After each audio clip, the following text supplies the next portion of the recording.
வாழ்வே தவம் யாவும் சிவம். என் இனிய சிவ சொந்தங்களுக்கு வணக்கம். நமச்சிவாய.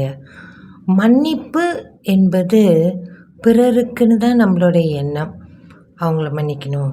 ஆனால் உண்மையிலேயே அது நமக்கானது. எதுக்கு சொல்கிறேன்னா, ஒரு சம்பவம் நடக்குது, அந்த சம்பவத்தை நம்மளால் மறக்க முடியல. அதை பற்றி நினச்சி நம்ம உள்ளுக்குள்ளார வருத்தப்படுறோம், வேதனைப்படுறோம். அதை நம்மளை விட்டு போகிறதில்ல.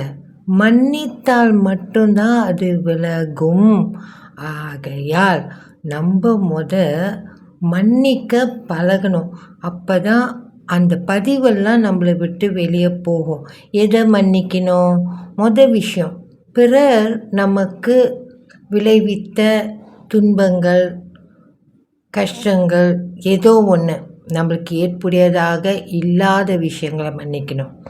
2வது, நம்ம பிறருக்கு செய்த குற்றங்கள் இருக்கு இல்லையா, அதை மன்னிக்கணும்.